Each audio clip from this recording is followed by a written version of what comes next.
Om Namo Bhagavate Vasudevaya.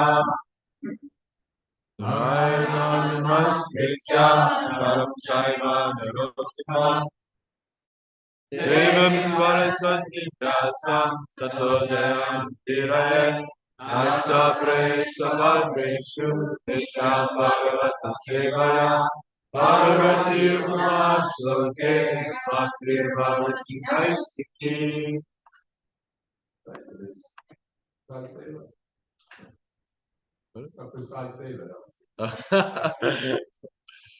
We're ready. Once I was visiting a temple in Germany, it's very humorous devotee was there. So we were both there for the Mongolians, we were devotees. And afterwards, curtains closed, nobody knew what to do. So my friend said, to rerub it to drop, it's Andrea type. It's my favorite part of it. Alright, so this is chapter 18, section 24, 25. What's chapter 24? Okay. Straight away? Yeah, let's straight away. Okay.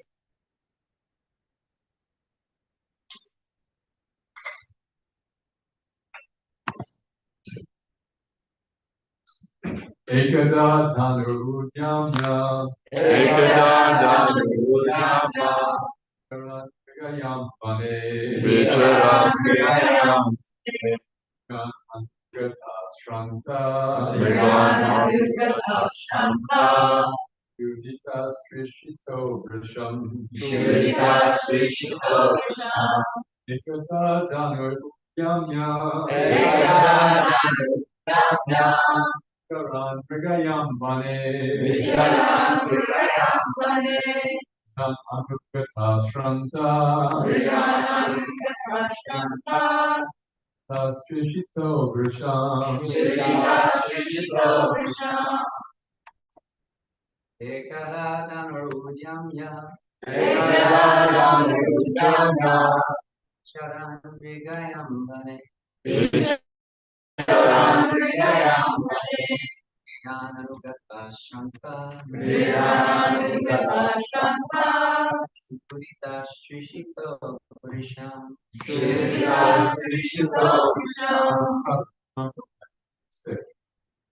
Use last money. It's a one line. Ekada dhanuryamya Vicharan Vikiram Bande Ganadugata Shanta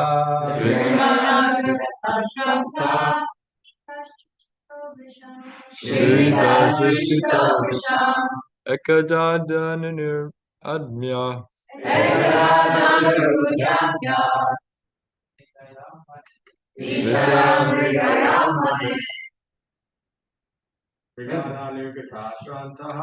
Vigananugata Shrantaha Shuritas Tristito Vrisham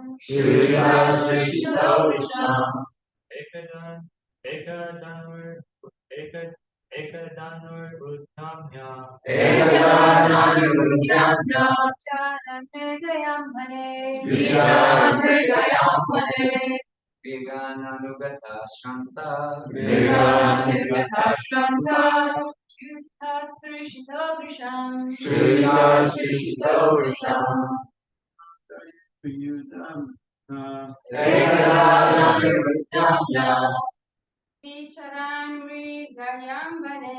Vicharan Mridayam Bane Vigananugata Shranta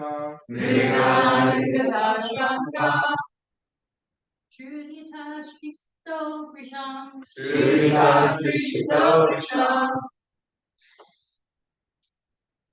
Adu Vadaga Udima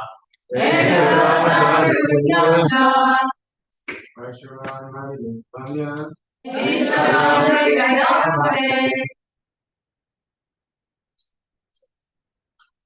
Vigananugata Shanta Shuritas Trishito Vrisham Sleep. Get this down. Yeah. We can take over the world.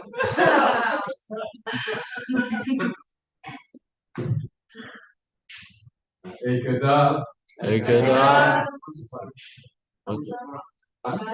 Danu, arrows and bows. Ujjaya, taking firmly. Vijayan, following. Mriganam, hunting skirmish. Vane, in the forest. Mrigan, stags. Anugata, while following. Strandata, fatigued. Shrivita, hungry. Drishita, being thirsty.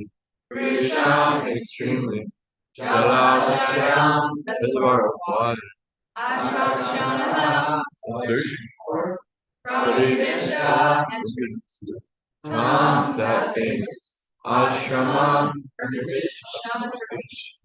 Devasha, stop. Moving the sage. Ashinam, seated. Shantam, all sides. Vivita, flows. Lochanam, eyes. Once upon a time,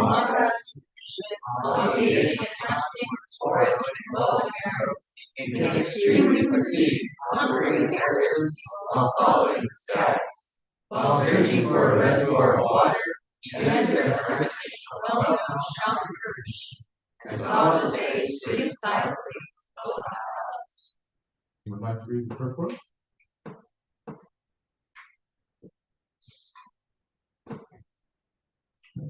The Supreme Lord is so kind in his pure devotees that in proper time he calls such devotees up to him, and thus creates an auspicious circumstance for the devotee.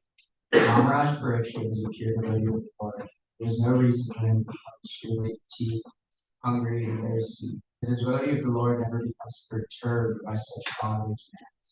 But by the desire of the Lord, even such a devotee can become apparently fatigued, thirsty, just to create a situation favorable for his renunciation of worldly activities. One has to give up all attachment for worldly relations before one is able to go back to Godhead. And thus, when a devotee is too much absorbed in worldly affairs, the Lord creates a situation that causes indifference. The Supreme Lord never forgets his pure devotee, though he may be engaged in so-called worldly affairs. Sometimes he creates an awkward situation, but he becomes obliged to renounce all worldly affairs. The devotee can understand by the signal of the Lord others take it to be unfavorable or frustrating. Maharaj Parikshit was to become the medium for revelation of Srimad Bhagavatam by Lord Sri Krishna, as his grandfather Arjuna was the medium for the Bhagavad. Had Arjuna not been taken up with of family affection by the will of the Lord, the Bhagavad Gita would not have been spoken by the Lord himself, for the good of all concerned. Similarly, had Maharaj Parikshit not been fatigued, hungry, and thirsty at this time, Srimad Bhagavatam would not have been spoken by Srila Sukadeva Swami, prime authority of Srimad Bhagavatam. So this is a prelude to the circumstances under which Srimad Bhagavatam was spoken for all concerned. Prelude therefore begins with the words once upon a time. Let's see the translations. Back to the translation. What is it in? I actually didn't look at it yet. I can tell you really quick. Starting text 26. So here's the situation. Maharaj Parikshit is out hunting. Kings who are required to go hunting to practice their martial skills. Animals they killed would then be revived by the powerful mantras of the prophets. So it's great benediction for animals. Killed it, then they would get better life. To 31. 31. Okay. So this is the situation with the hungry king, all that stuff. You know, stuff, hunting, fearlessly. Feeling very thirsty, comes to the hermitage of the sage. Okay. Buddhi's sense organs, breath, mind, and intelligence were all restrained from material activities. He was situated in a trance apart from the three: wakefulness, dream, and unconsciousness, having achieved a transcendental position qualitatively equal with the Supreme Absolute. Yes. sage in meditation was covered by the skin of the stalk. A long, compressed hair was scattered all over him. The king whose palate was dry from thirst asked him for water. The king, not received by any formal welcome by means of being offered a seat, place, water, and sweet addresses, considered himself neglected, and so thinking became angry. O Brahmanas, the circumstances having distressed him with extreme hunger and thirst, the king directed towards the sage's anger and envy, which had never before directed towards a Brahmana. While leaving, the king, being so insulted, picked up a lifeless snake with his bow and angrily placed it on the shoulder of the sage. Then he returned to his house.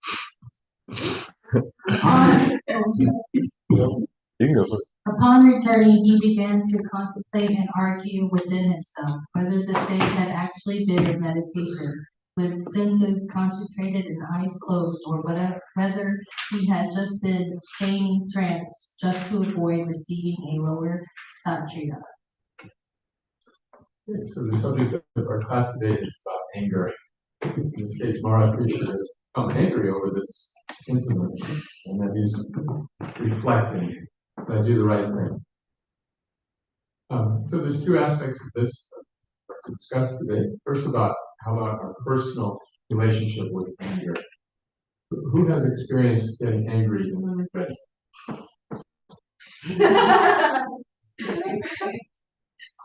Everybody but Carmen.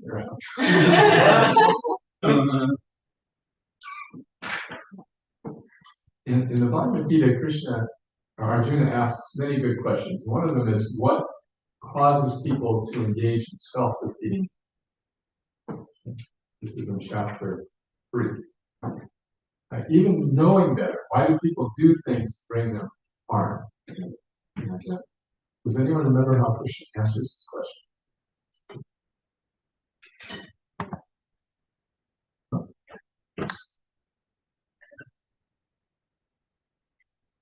He says that it's because of lust. Yes. Ama Esha, Krodha Esha, Rajaguna Samudaya. Lust produces anger, which are both born of the mode of passion. And this, he said, is the all-devouring, irrepressible enemy of everyone in this world. In the second chapter of the Gita, full psychological analysis that our trouble in life begins with desires. And because we have desires, we tend to fantasize about their fulfillment. How nice it would be if I had this, if I had this relationship, if I had this situation. So this is called Dhyato, meditation. But on the wrong things. Dhyato Vishayan Pumsam, Sanguteshu Vajayate. As a result of meditating on some desire, and we develop attachment to it. And then Sangha Sanjayate Kama. This desire, this attachment rather goes into lust. Like, I've got to have it. I've got to have it. And then lust, being unfulfilled, becomes anger. Yes, exactly. Anger. So then it proceeds Krodha Bhavati Sammoha. When we get angry, we become bewildered. We can't make good decisions. Our judgment is impaired. We do things that really hurt us later on. Krodha Bhavati Sammoha Sammoha Smriti Vibhrama. And our memory is impaired. We can't remember what is good for us. We can't remember how in other circumstances we have put ourselves in difficulty by impulsive actions. And then Smriti Brahma Buddhi Nasho. Then our buddhi, our intelligence is gone. We can no longer act in our own self-interest, either in our self-interest or in the interest of others. So in this way, Krishna analyzes the foundational cause of anger is some kind of desire for either enjoying or lording it over this world. How do we enjoy this world? Enjoy physically. We also enjoy by being respected, by being wealthy. But these are the gross and subtle desires of the conditioned soul in this world. So when we have some aspirations of joy and it's frustrated, we become angry. In the third canto, Srimad Bhagavatam, Krishna, I believe it's Maitreya, talks about how the Lord Brahma creates the universe, this material universe for the spiritual living beings, conditioned beings. He creates several coverings, and one of them is frustration after anger, or anger after frustration. See, anger after frustration is one of the principal coverings of the living being in this world. So therefore, as devotees, how do we deal with anger, and how do we deal with desires, frustration? So the challenge is to nip it in the bud. That is, if we can recognize how contemplating the objects of the senses is only a path to trouble, we can cut it at that point. It's sort of like a victimless crime, isn't it? To dream about something, to fantasize about something pleasant. Okay, not hurting anybody, it makes me feel good. But we fail to realize that builds up an attachment, a very strong desire to have that. So it doesn't victimize anyone else initially, it just victimizes us. However, it does impede our ability to be Krishna conscious. Like we're thinking, okay, if I could just have this situation, Krishna, then I could really serve you well. You know, if I just had this vehicle, if I just had this relationship, if I just was in this temple, if I just had this service, then I could really crank it out. You know? And this is called conditional devotional service. It's still devotional service. It's just inferior to unconditional service. And also in the third canto, there's a beautiful description of devotional service modes of nature. Have you read this? By Gilligan. He's teaching his mother about devotional service affected by the modes of nature. It's still devotional service, but it produces mixed results. For example, devotee in the mode of passion thinks, I'm the best devotee in the company. That's service, they're still devotees, they're still doing service. But their consciousness is, I'm going to show all these other neophytes what it means to be here today. Very safe. The lingering influence of Rajaguna, even though it's devotional service. In the mode of ignorance, the devotee thinks, oh, I can't be around all these people. I got to be off by myself, then I can chant. And then I can really serve Krishna. The inability to appreciate others is characteristic of it. So, interestingly, after giving this description at the end of the third canto, then we read in the fourth canto examples of all three. Devotional service, by the way, in the mode of goodness means this is my duty, I'm doing it, I appreciate the devotees around me, and I am happy to be here. This is characteristic of suffering. Appreciating others. So we have, right after the fourth canto begins, what is the first pastime in the fourth canto? It's a demonstration of devotional service. What's the first pastime in the fourth canto? Remember? It's a little later. It has to do with fire. Somebody gets really burned out. Oh, Daksha, yeah. Sati. Sati and Daksha. So Sati really wants to go to this party. And then when she goes and her father insults her husband, she said, I'm just killing myself. I don't want to be connected with this father. And so this is probably devotional service. To take one's own life is the ultimate expression.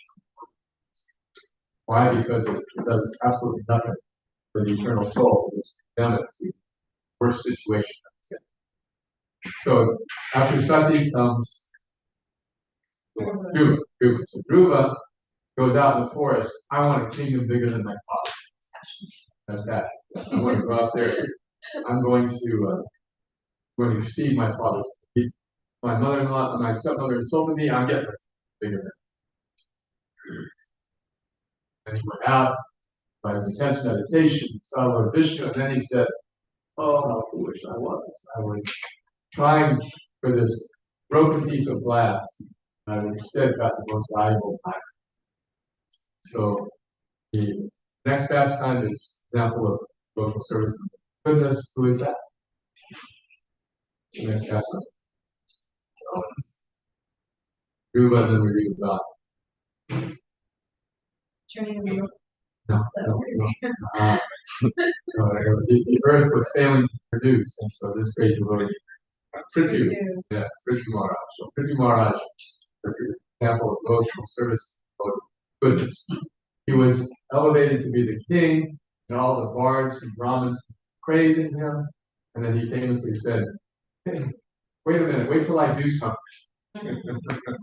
First, let me do something, then you can praise me." So this is sattva. It's not one getting amani, not manani. I want to get respect for myself. So devotional service mixed with the modes of nature in these various ways means that we can be devotees, but we still have desires. So desire is inherent to the soul. We can't live without desire. Ananda Maya, yes. We are made to enjoy. We just don't know how to.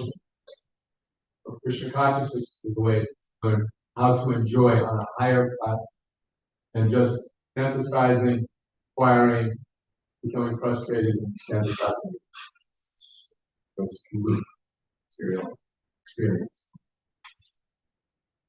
So the desires are natural. How do we deal with them? If we could recognize them, first of all, and not invest our mental energy meditating on them, realizing that brings us harm. This is the first step. Just act in our own self-interest in a more comprehensive way. Like nobody would deliberately hurt their body or eat dirt or do something unhealthy deliberately. Well, maybe some people smoke, but aside from that, that's kind of very Tomasic thing. Nobody would deliberately hurt themselves, but we allow ourselves to be hurt in our subtle body very freely because it's squeeze out a little enjoyment. Actually, smoking is a good example. Why do people smoke? It says right on the pack, this is going to kill you. I don't care. I want the enjoyment. They're willing to sacrifice lots of money and their health just for some brief enjoyment. This is so sad, isn't it? Because I think it's so ignorant. They can't quit. That's right. You don't want to smoke, but you can't quit. Yes. So very self-defeating, and people know that too, right? Yeah, I'm going to get hooked. Right. So in every respect, it's self-defeating, and yet people do it just to get a little pleasure, or just because, like you say, the spirit is willing, but the flesh is weak. Right. Yeah. So in the same way, if you contemplate the objects of the senses, even if it seems like it's related to Krishna consciousness, you're just squeezing a little temporary mental pleasure and then putting ourselves in a compromised position. So with intelligence, we can overcome that. But what happens, even if we are very introspective and we're observing our thoughts and we're cognizant, we're trying to keep a handle on our restless mind, still, when almost inevitably we're going to get angry. So what do we do to feel angry? What are some good strategies to feel angry?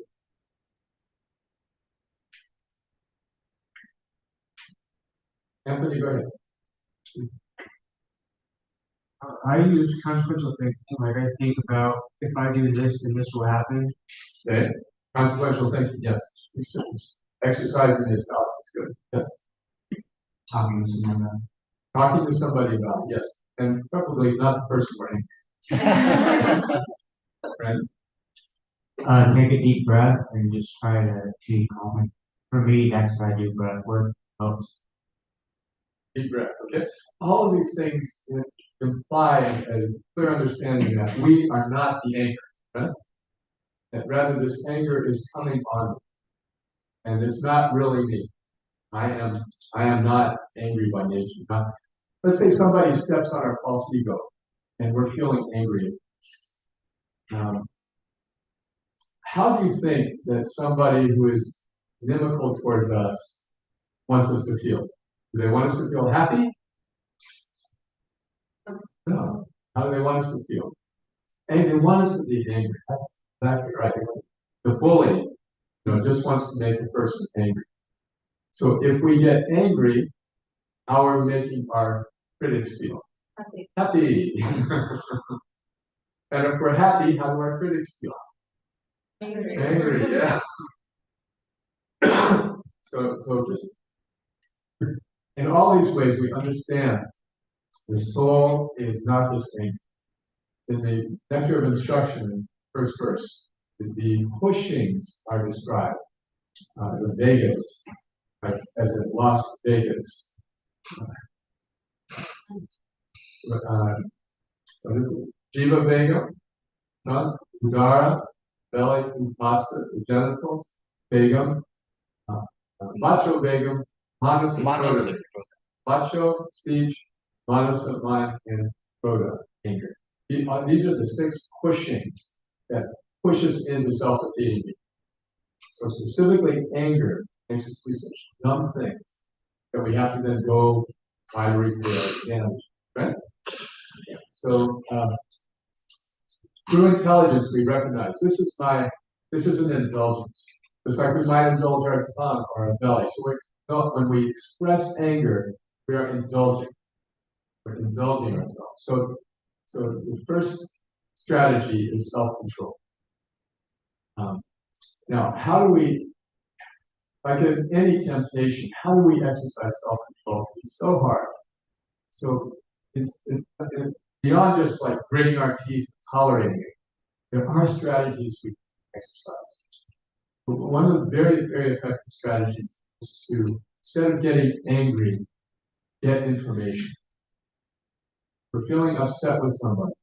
Before we express that anger, find out, am I really acting on good information? This is very dynamic because it allows us to give some expression to our anger with, or it allows us to address it, not repress it, and at the same time not express it. Okay? So we can address our anger by asking the other person, I have this sense that what you're doing may create some problems. What do you think? We express our perception. What is your thought? How am I wrong? Help me understand. So getting information is a great way to deal with anger. Rather than expressing it, we just try to get the whole picture, recognizing that we may not have all the facts, that we have imperfect senses, and our perception of the situation may be completely skewed. So we go into this relationship with an open mind. This person is now going to tell me something I may not know, and which may be causing me to get angry. I had this instance one time with a devotee, all right, it's my wife. She told me, this is 40 years ago, when I was young and still uneducated. She came and said that, this devotee is doing this particular thing, which was really damaging, appropriate. And so without checking with him, I went to him and said, why have you done this? He said, I didn't do that. And so then I had to apologize, I had to crow, I had to feel stupid, and this was a very profound experience because the devotee was so affected, and it was like our relationship was now hurt because I impulsively acted on incomplete. So the first thing is or a very good strategy, is to feel anger, let's question ourselves. Do I have all the facts? Do I have all the information? If what I perceive is true, well, I may well have a right to be angry, but is my perception reality? So let me find out, especially from the person to whom my anger may be directed. Let me find out all the facts. But this is such a great way to maintain good relationships. And it's okay to feel the anger, like we can't stop it, but we can act constructively on it and question it. Okay, any thoughts about this before we go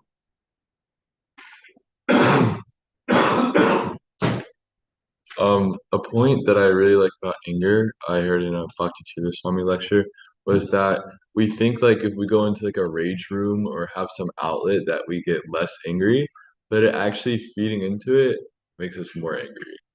So Punching the wall. yeah, like fantasizing about like, oh yeah, I just need to go into a rage room right now or whatever, whatever that looks like in a How I would love to see this person drawn and quartered. Right, that doesn't, no, it's just pouring gas on. yeah.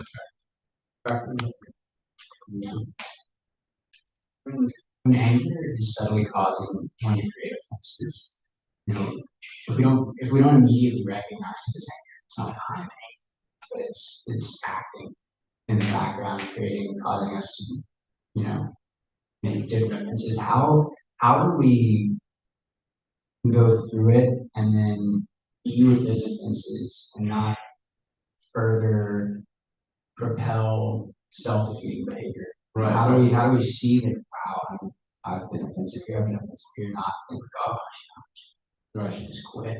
So yes, the personal approach is just, I'm only concerned about how this affects. The personal approach is, what has happened to my relationship with someone? This person I'm feeling anger towards, what has happened? I don't want to be in a confrontational relationship.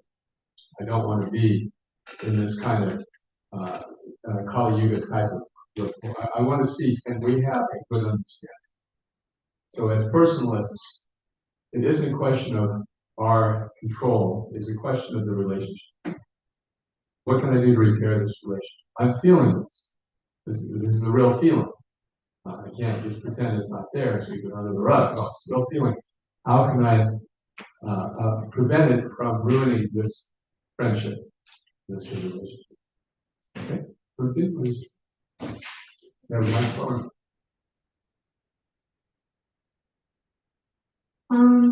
I was wondering because, something might happen where you get angry and then you can't actually talk to the person right away. So in the meantime, you're feeling all these emotions and you don't really know what to do with them. I'm just wondering, in this age of Facebook, WhatsApp, what would prevent us from talking, unless it's midnight? We're up on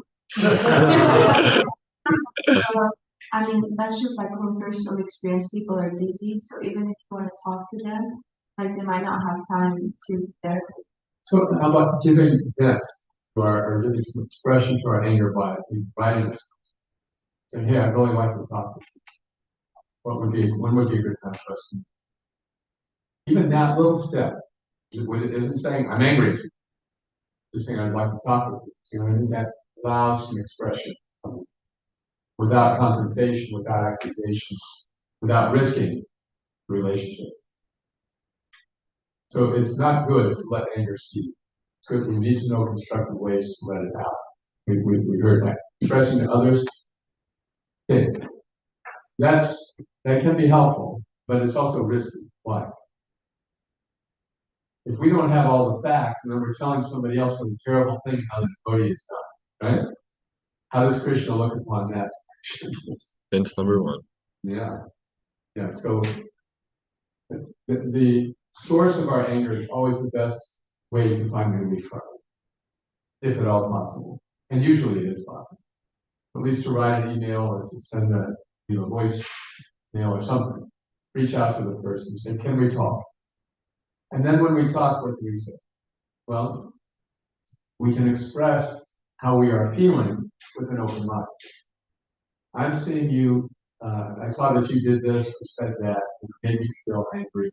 What is the real situation? Not that, that's called an I message. Talk about our feelings, we don't give a you message. You did this and you really screwed up. An I message is, this is what I'm feeling as a result. Where am I wrong? What am I misunderstanding? And if we approach a conflict like that, what does it inspire in the other person? Try to help you out. Yeah, they'll also want to respond with an open mind. If we approach it with an open mind, people will respond with an open mind. If we approach with an accusation, what response does it? Yeah, then the walls go up. And so we approach our anger with that intelligence. It's not us. This anger is not me, and with an open mind. I may have not got all the facts. So in this way, we can give our anger proper expression. Many times we can learn to overcome. And this is a very powerful experience. If we experience anger, and then through intelligence, it dissipates, it's amazingly empowering. Then we no longer feel anger has control on us. I can actually deal with it. So these things are out of our comfort zone, but they're very effective. Any other thoughts? John?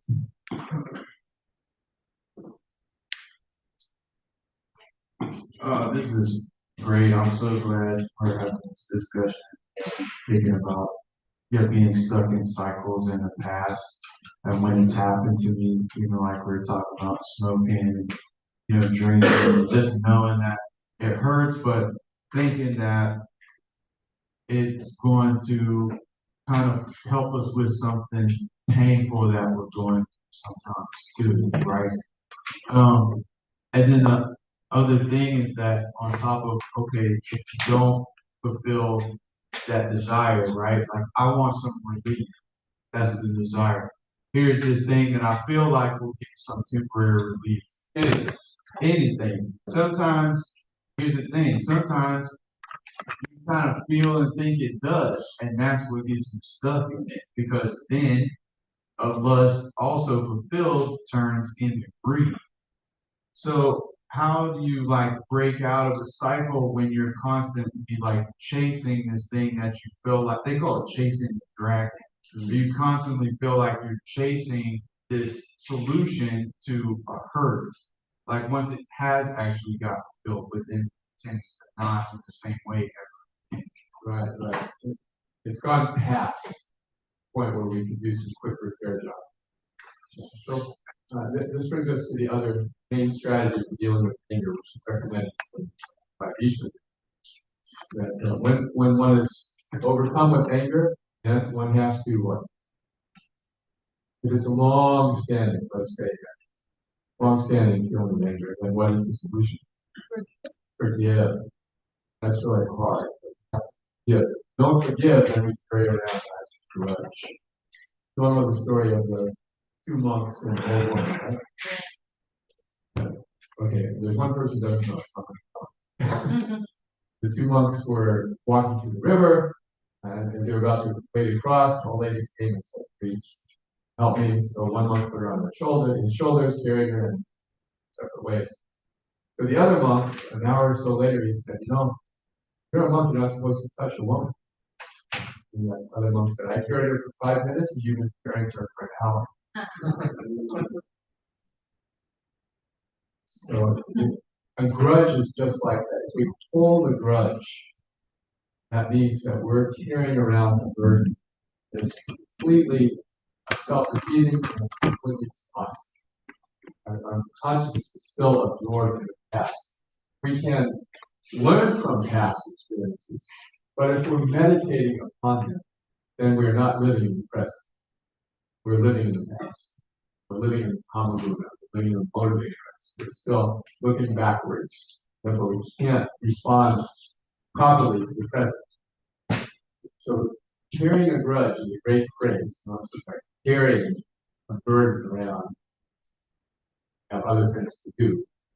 You got to go to shop at Publix, but you're carrying your weight set with you because you're afraid to leave it behind. Somebody might steal it, or whatever. The point is, when we see how self-defeating it is to hold on to anger, hold on to grudges, hold on to hatred, and we can let it go. It's not for the other person. We may have been really wronged by somebody, but it's not for their benefit, it's for our benefit. If we fail to let go of old grudges, then everything will escalate. For example, in this story, we're going to read how Maharaj Parikshit responded angrily, impulsively, angrily to a situation. And as a result, there was a tremendous blowback of anger from someone else. It wasn't from the sage. But it led to all kinds of unwanted consequences. Cost him his life. So the impulse of anger, the moment, and then the long-term anger. Both of these things can be dealt with, but long-term anger means we have to exercise it. How do we do that? We think, okay, first of all, this person is dear to Krishna, even if it's a jerk. Second, Krishna loves Krishna.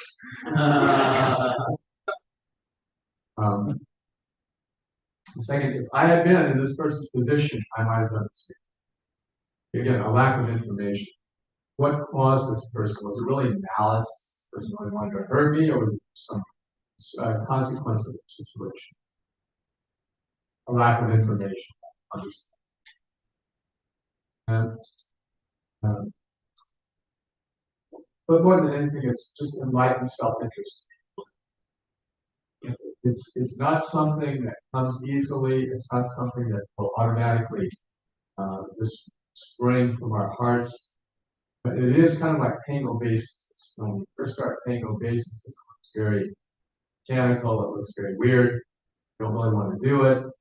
But then after we're doing it for a while, we start to realize that this is kind of fun. This puts me in my place. This makes me feel good. And so similarly, exercising forgiveness is a practice. When we feel the grudge, then we say, no, I gotta forgive this person. So that is, it's good for the other person, but it's mostly good for ourselves. All right, so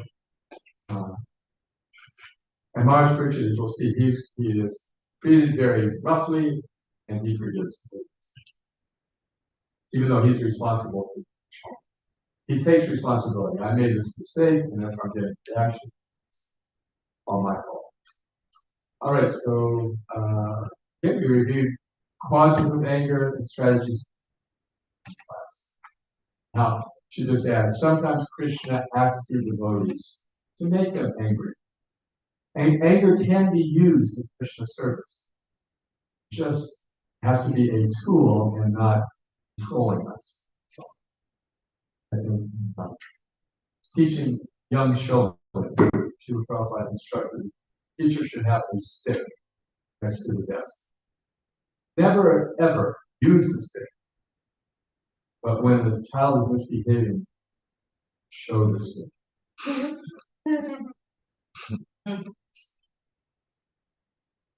Questions? So, talk about forgiving others. How can we practice forgiveness for ourselves? And I often struggle more with my own mistakes than others' mistakes. It's much easier to say, oh, yeah, it's okay. You do it again.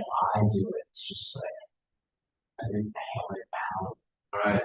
This is a kind of intense self-criticism. This is a combination of passion and weakness. Passion in that I think I should really be the perfect person. And so I did such a stupid thing. How could I have done that? We think that by being angry at ourselves, we'll get better. But actually, that's just the opposite effect. So, the only way to deal with that, my understanding, is just to let them go. Just to be aware that if we're thinking about our past excessively, then we're in the mode of ignorance. There's a saying that when you're young, you care a lot about what others. Like you see this in young children, start socializing, getting to school. You got to be accepted in friends, and if you're ostracized, it's very painful. So hearing what others think is very prominent in youth. One of the many beauties of old age is you care less and less about what others think. First, you care less about what they think, and then you realize they weren't even thinking about you in the first place.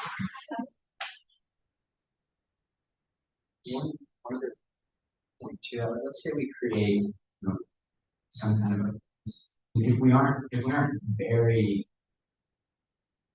if we're lackadaisical with ourselves, it's like, oh, you know what, do your best. Like Krishna will take care of it. There's no seriousness to it. There's not a level of like desire to now of course not be far in the spectrum of self-criticism and meditation and not just black days. Right, this gets back to Kunti's point, that giving vent. If we feel like we have offended someone, then we do have to. So one action is just to sit in our room and beat up on ourselves. Another is to approach that person and say, you know, I feel like I have. What is the real situation? How do you feel? We want the relationship. And personal, again, that's the way. It's not all about us. It's all about others. Other, I've noticed that I never regret pausing. I do regret responding right away. Over time, I realized that pattern. Like when I was younger, I would impulsively respond and I would hold it. But if I stuck on it or thought about it a couple days and then reached out, it's much better. And one technique I do is I write a letter to the person that I don't send, but it's like write it, just to kind of dump out all the feelings, all the things, and that reduces the steam, and then I wait a little bit and have more clarity, Great strategy. In fact, the German army, 2 soldiers fight, they are required to take a 24-hour hiatus. Especially in the flamethrower age, right? I'm going to write this profound message that will completely convince the world how.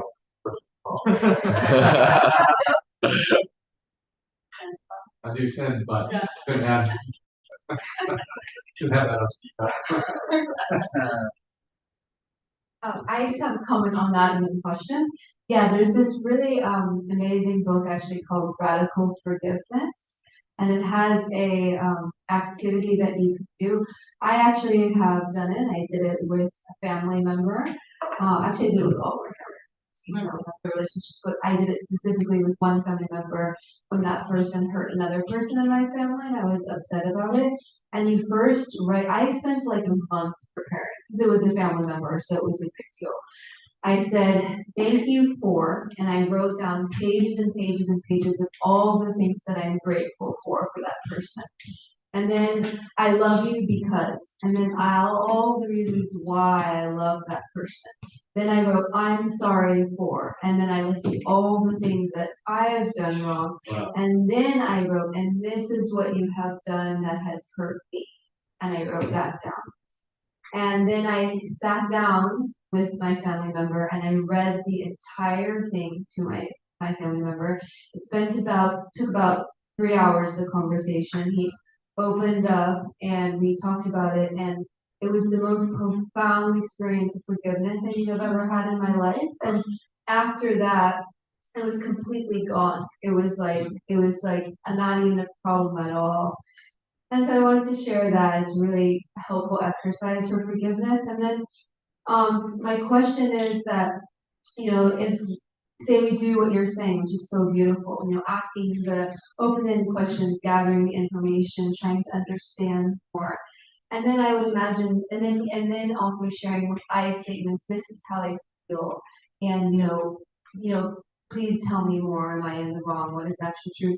If at that, that could go 2 ways. Either the information comes back where it's like, oh, I was in the wrong, or I didn't have the full information. And it's like, just let it go. The other thing that could happen is, say that information comes back and you still feel hurt, or it's not in alignment with your principles, it's not okay, something like that. Then what would be the appropriate thing to do at that time? Right, like if the person puts you fight in the first or reveal your feelings, they say, well, you have no right. I don't know, you have no right to feel that. So this is a person that you understand this is a relationship. This person whom we cannot confide, to whom we cannot reveal our mind. So also at that point, all we can say is, okay, thank you for hearing me, and then just understand this is a person that I will respect for and that can also change. But for the time being, this is somebody I'm not going to confide in. Because when I did confide, your response was present.